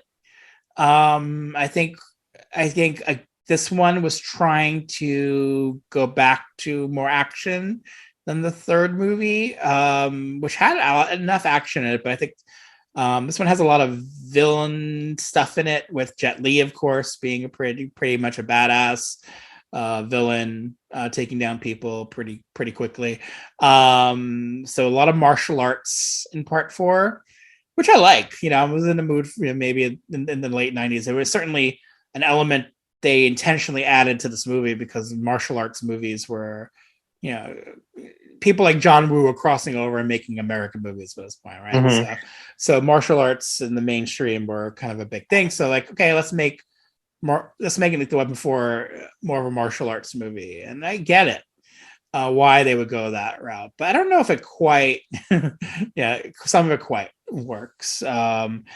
But I was entertained by the action. Screenplay maybe needed a lot more work. There's definitely a lot of balls juggling in 4 with the characters, a lot of characters in the 4, maybe too many characters. Of course, it has the plot of Murtaugh. I'm sorry, Riggs being a new father, and so there's a lot of Rene Russo doing a lot of that. I feel bad for Rene Russo in this movie, because they have her doing a lot of that dumb pregnancy movie stuff. It just doesn't. It really, it's kind of embarrassing, because it's so the stuff you see in movies only, not in real life. But I like that, she's eating a lot, and that makes sense, I guess. But it seems a little much at times. There's a lot of chewing food and talking in this movie, which drove me crazy. I do not like seeing that. It was a little bit annoying, grating. So yeah, it has additional characters. It has like the Jet Li villain character. Chris Rock is an addition to this movie. And now I think Chris Rock is funny in the movie. He has a lot of funny lines in the movie. I'm not sure how necessary his character was. They try to make it as necessary as possible by tying him into his daughter, right? As well, there's a big reveal, right, with that. There's some funny moments with Chris Rock and Danny Glover in this movie, which I appreciated in this go around. I thought it was like there's some like silly gay panic jokes, which generally can go wrong. But I think the movie plays it in a funny way. There's just other things. There's just other elements in this movie that just kind of don't work. I think it's not very sensitive to the Asian community, this movie. I think there's a lot of bad stereotypes, a lot of stereotypes in the humor, which I did not like. I thought was in poor taste, which I also thought was off-brand for the series. The movie is trying to make some comments on things, but at the same time, they're also being a bit insensitive. So Yeah. I was a little like conflicted while watching this movie, clearly. And I watched this one. I actually watched this one with my wife, and we both agreed that stuff did not work, and it was really in poor taste. But at the same time, the action stuff and some of the comedy actually did work, and it was entertaining. And so it was not a bad movie in any. I wouldn't say it's a bad movie. I certainly think it was a better movie than I thought in 1988, but I still think it's not quite where I would have wanted the series to end. It certainly is a wrap up in this movie. Like, I feel like at the end of this movie, it really feels like they're like, okay, we're done. But yeah, I kind of wanted another movie just to make up for a little bit of 4. And I think there was recent talk, even as early as 2020, of doing another movie, but I don't know. I also heard that was shot down, so who knows if that will actually be true or not. But I think they should. This is a long time later, so I don't know how smart. Yeah, it's way too much time now. I mean, everyone's pretty up there. Everyone should be retired by now. Yeah. The running joke in a lot of the Lethal Weapon movies is that Murtaugh is really always on the verge of retiring. Yeah, he's 50. He turns 50 in the first one, and he's getting ready to. He's an old cop at that point. He's thinking about retirement. So it's kind of funny. And that's 87. So. Yeah, so I think it would be a big stretch, obviously, to have them come back as cops, as working cops, maybe as retired cops. Yeah, under doing like private investigation work because they need the money, whatever. It would brought back into some cold case or something like that. They find ways. Actually, when I think about it, they did something. I'm trying to remember what movie it was, but I feel like they could find a way to do it with an older actor. Like, I remember a Clint Eastwood movie where he's a retired cop. He was already much older, and they found a way to kind of bring him back into something because of an old case he was involved with. So if they really wanted to get creative, I guess they could. But I'm just saying, at this point, it's been longer between 4 and now, twice as long as it was between 4 and part 1. And part 4 felt like a later sequel at that time. Like, I felt like, to me, in my head, when I thought about the series, I thought there was a much bigger gap, right, from part 4 and part 1. But we're double that now from part 4. So, it's nothing. I mean, the 10 years between part 1 and a part 4 is nothing by today's standards for like a later sequel. I mean, when you have stuff like Halloween or whatever getting brought back to life. So I don't know. I just still think that I don't know if I guess I'd have to see it to believe it, but I couldn't believe when they were talking about it. I know, it seems so strange. It's interesting that in 95 Jeffrey Boehm had an idea for doing a Lethal Weapon 4, and it was about neo-Nazis. Oh, interesting. Which would have been an interesting way to go. I think it's mentioned that in Dead Bang, neo-Nazis are like villains in that, but that's like one of the only few movies, like mainstream Hollywood movies, that to really tackle that, as villains. Not a lot. So interestingly, 23 years later, after Lethal Weapon 4, you could do a Lethal Weapon 5. You could find that script, and it would be very timely. You're so right. They could just take that same script and rework it. You're right. Yep. So absolutely. I wonder, I wonder if there is actually a way to do that. But yeah, so who knows? But who knows? Even like a studio like Warner Brothers would even go there anymore. But and my suspicions, no. But I don't know. Yeah, so these days, right? Who knows? so yeah, I like Lethal Weapon 4, but not yeah, it's not. It's definitely the least of the series, and I can see why they would have stopped there because the diminishing returns. But what is your take on it? Sure. I guess my experience is a little bit different with Lethal Weapon 4 because this was one I remember seeing with my dad, and I can't remember if we saw it in theaters, but we probably did. But I remember us watching it together for sure, and I remember us both being really impressed by Jet Li. And just being blown away, like, wow, that guy was so good. That guy was, amazing. And I just remember that. I remember that for sure. And that was something fun that I associate with this movie. And I had nothing but positive feelings towards it at the time. I was a teenager, and I thought it was a really good fourth movie, and tied things up nice, and it was funny. And for whatever reason, over the years, I kind of soured on this one. And when I was watching it again now, because to be honest, I don't even remember if I've ever owned this on DVD. Because I know I had the first three, and they're all part of like a set. They look the exact same. They're like these silver shiny snap cases. And I feel like when I was looking at the one that died on me for part one, I looked at the year and it was 2000. So I was like, oh, these came out after part four. So part four probably was part of it too, but I don't have it. So I don't know if it was just one of those things where maybe it came with it and I got rid of it, because that's what I do. I'm a weirdo like that. I don't keep the ones I'm not crazy about for any franchise. And or what the reasoning was behind it. But I just I hadn't seen this one for a while. I hadn't watched it a lot. And when I was watching it again now, I was enjoying it. I was enjoying the funny, like the shark on the boat at the beginning, and the Riggs having his laser sight on his gun. Like all these things were kind of coming back to me. I was like, oh yeah, I love this. I love that.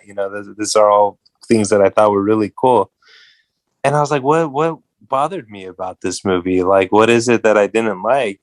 And then sadly, this is where I don't like doing this, but I have to say it's when Chris Rock shows up. And I feel like Chris Rock is funny. Like, he's a really funny guy. I actually, I have friends who go to a lot of comedy shows and stuff like that. And I had some, I tagged along with them to a Chris Rock stand-up thing once, and he was really funny. But for whatever reason, I just don't feel like he fits into this franchise. I feel like this is kind of what I was talking about before, where they got lucky with Joe Pesci. They got lucky with Rene Russo. I feel like Chris Rock has these moments that they give him where he's allowed to kind of do his like stand-up routine. And they work it into this. And they like work it into the script, like just barely, like, like let's bring this up and let him do like a stand-up routine on it. But it's just like, it just feels so out of place to me. It feels like, I see the appeal. I think he's funny. I don't know. I just don't like him in this movie. I don't. But I do like the gags that they kind of do with that character. And I think it's funny, the whole Murtaugh, how he gets so like uncomfortable around him. There's like a conceit I think you have to have with all these older action movies, is there's a lot of machismo, there's a lot of casual racism, there's a lot of casual homophobia. There's even a throwaway line, I think, in part one where Riggs throws out a homophobic slur at Murtaugh when he's trying to put his jacket out with what's on fire after the prostitute's house blows up. And there's stuff like that in all these movies, and here it's it's not it's kind of done in a more funny, charming way. Like it's pretty innocent, but it's there if that bothers people, whatever, I get it. But and the way a lot of things towards the Asian community, of course, because on one side you have them championing human rights, and you have Murtaugh's whole his whole kind of personal crusade of how he sees these the human trafficking problem and everything. But then the way they kind of mock Uncle Benny and their jokes and stuff, it is kind of, I don't know, like some of it's out of character, like you said. So yeah, I think that overall I enjoy this movie. Watching it again, I enjoyed it again. I think I kind of warmed up to it again a little bit. I still just don't like Chris Rock in here. I don't know. It's just, he just sticks out like a sore thumb to me. It feels very forced, a lot of that. And not all of the humor works again, but for like a later sequel, I think it's pretty good, and as like a showcase for Jet Li, I think it's great because it really, I mean, he really stood out, and I know he stood out to me as a teenager seeing this, and I seeing it again now. It's just like, man, he's so good, and it's smart in a way, like the way they set that up. They kind of have. They do something interesting in this one where Riggs is kind of getting to where he's too old for all this stuff. He's not the hot shot, like, young gun anymore necessarily. And he gets his butt kicked a couple of times. He gets his butt kicked by like a younger cop in a boxing situation. And there's a part at the beginning where he gets his butt kicked on the ship when he boards it. And I like that they did that, because the guy who bests him and like kicks his butt pretty easily and gets away from him later on, the way they kind of show you how badass Jet Li is, they just have him show up and kill that guy in like 2 seconds. This guy that just beat up Riggs like a bunch of times. So I like that a lot. And I like, I know I always thought it was really cool that it's 2 against 1 at the end, which you wouldn't really see that. It's 2 against 1, but it's the good guys, Yeah. I can't think of, I know it's been done since then, but I can't think of any similar situations like that before necessarily, unless it was like, some kind of supernatural or alien or monster or something that's different. But not for like a cop movie, or an action movie. That's usually not, that wouldn't be seen as like as honorable, I guess, right? But these guys have to like use every dirty trick in the book to try to beat Jet Li's character, because he's just so formidable. And I like that. Like I like I like how they have a chance to walk away from him, and they even like kind of talk about it for a minute, and they're like it's not worth it, like we could catch him later, like he could kill us, basically. And he's standing there in the rain and stuff. And then I love when, this is something that stuck with me with this movie since the first time I saw it, that I like a lot, when there's a scene earlier where he basically takes apart Riggs' gun when they have like this standoff in Murtaugh's house. And I love that he brings that up at the end. He's like, oh, but I just really want to know how he did that, with my gun. And Murtaugh's like, even like, oh, like, all right, fine, let's go ask him. Like, I think that's fun. But as much as I'm, trying to say a lot of positive things about it, there's a lot of stuff again that just feels out of place and doesn't work. And I don't know about the whole like, like you willed me where you were in the water, that's how I found you stuff. And I don't know. There's some stuff that's just, it's not up to par with the first 3 movies, even, I would say. And the third one obviously isn't up to par with the first 2. So this is another drop off, So yeah, I don't know. I like it. I don't think it's as uneven a series as it could be. I think there's series that have had a lot more severe steeps in quality, and like Die Hard, which you brought up, which is something we can talk about at another time. But I think overall, it's a decent late addition to the franchise, and it does offer something original and new. And I think it's definitely has its merits. I'll say that. Yeah, definitely. It does. Again, I was entertained by the action. Funny you mentioned the willing the willing thing where that comes up a few times. He hears him underwater. Like my wife and I were watching this movie, like, what? he hears him underwater? Like, what's going on here? Yeah, he's like, I heard you. Like, no, it doesn't work that way. It is like a weird logic, get it was just a weird thing. It was so odd. It was like, okay, for sure. I'm like, I know. Yeah, it didn't need to be in there. I don't know. Maybe this one could have used a few rewrites, right? I know that we were saying the last couple got their share. So I don't know. You might know more about the history with this one. Yeah, I think this one was written by Channing Gibson. I don't guess no relation to Mel Gibson, but I think it seems that Richard Donner was impressed enough by him because Channing Gibson came up with the idea for Lethal Weapon 5, which they were on board to do. Interesting. As of 2020, I know they're trying to get around. The studio has the issue is that the studio with Lethal Weapon 5, what I'm reading. So they're trying to get around that, but also Richard Donner is like over 90 years old. That's what I was gonna say. Yeah, but he's been planning to make this his last movie, so it's called, I think the title was like Lethal Finale.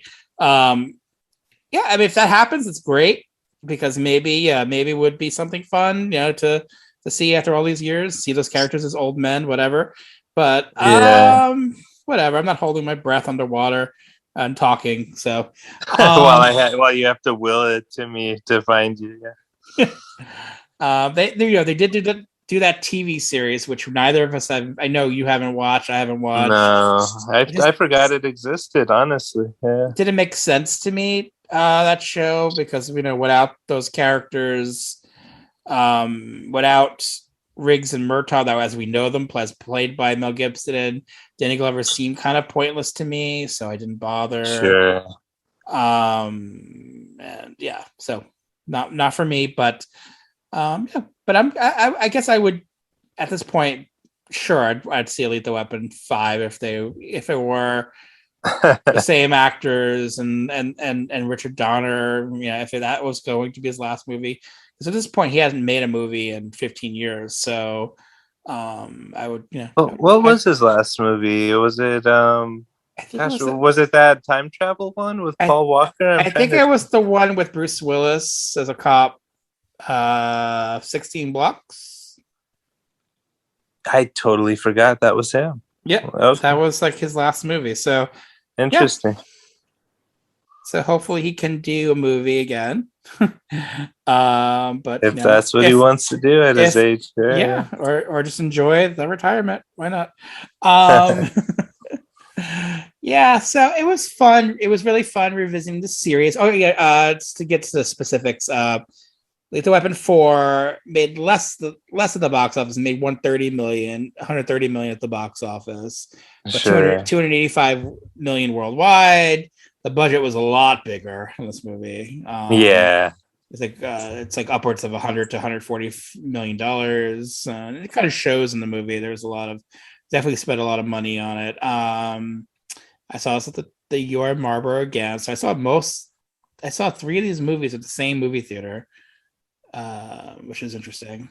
That's cool. That's really cool. Other movies playing at the time were Mulan, 6 Days, 7 Nights, Truman Show, Small Soldiers, X-Files, Fight the Future, Dr. Dolittle, Armageddon, Out of Sight, A Perfect Murder, Henry Fool, Buffalo 66, Spanish Prisoner, Whatever, Mr. Jealousy, High Art, The Opposite of Sex, Smoke Signals, Deep Impact, Godzilla, I Went Down, The Last Days of Disco. That was 1998, summer of 98. Interesting. Yeah. So I would say a fairly good series of films. I had a lot of fun revisiting them. We're going over to the Patreon page because I asked everyone what they thought of these movies, if they had a favorite. The general consensus seems to be the first and the second one seem to be pretty tied of what people are into. Uh-huh. For example, Right. Bill Banks said Lethal Weapon 2 for me. It's one of my favorite sequels to anything I've ever seen. It has comedy, heart, pathos, some insane action set pieces, and some of the best chemistry of two leads just playing off each other naturally that I've ever seen. And Patsy Kensit was adorable. I think we both could agree on that. Uh-huh. James Harrington wrote in, I would have to say the first one. Tristan Lofting, maybe the first one, but I still have a lot of problems with it. Even in the 80s, I had problems with Gibson as an actor. If he is in a movie I actually like, there are more and stronger elements I like and enjoy about the movie that have nothing to do with him. But he overwhelms the series for me in a negative way. And then David Assassino, I've only seen the first one and I love it. I may have seen the second in theaters, but I don't remember for sure if I did, so it must be good. And then on Facebook, let's see. Let's have that up here. Should need to do some Looney Tunes. You gotta start saying some.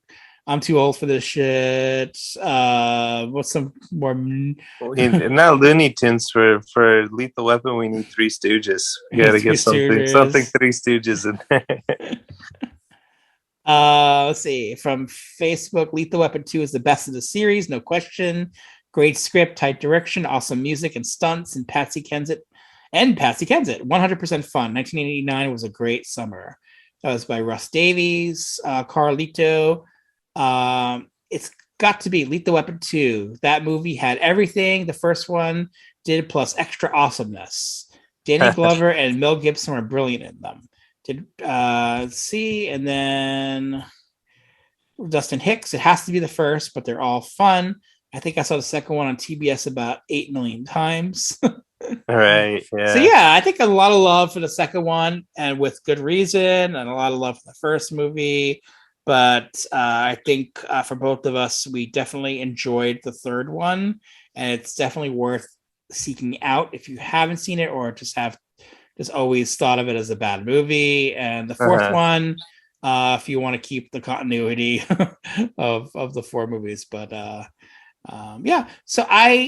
I'm happy we talked about all four movies today. Yeah, no, me too, for sure. All right. Thank you guys for listening to the show. We'll be back for something else. I think we have another idea for our next episode, possibly. It's a fun one. Yeah. So stay tuned for that one. And thank you again, guys, for supporting the show. And check out, look out for Ara. Where can they find you, Ara? I guess Instagram is still the best place to find me. I kind of have rebooted my account to make it a little bit more fun for me and not as monotonous. So look for me on Instagram under Mindless Discourse, which is my new account. Nice. Of course, Cinema de Meep and Last American Video Store you can find on Instagram and Facebook. Or just reach out if you have any questions, concerns, feedback. Just want to chat. We'll listen to you and talk about movies. Thank you again, guys. It's been so much fun. Talk soon. Take care. Thank you, Ara. Thanks, Meep. Ciao for now. How do I say goodbye to what we had? the good times that made us laugh outweigh them bad. I thought we'd get to see forever, but forever's gone away. It's so hard to say goodbye to yesterday.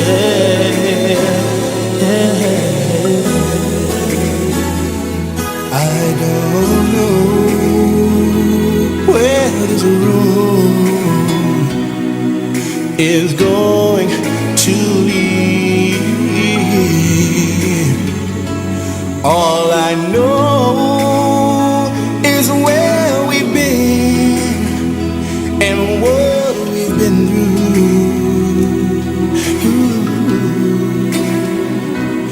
If we get to see tomorrow,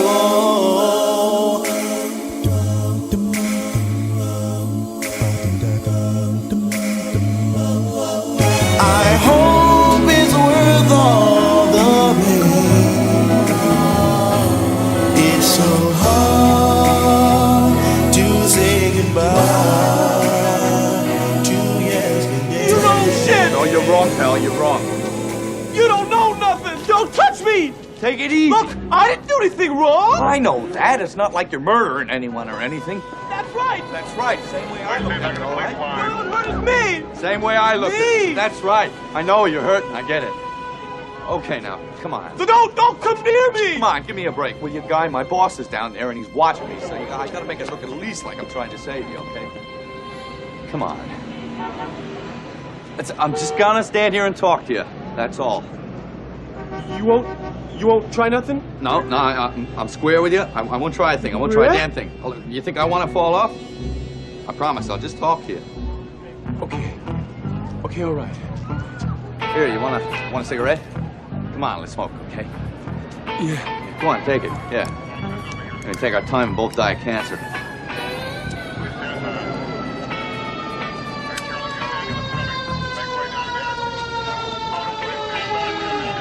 Here.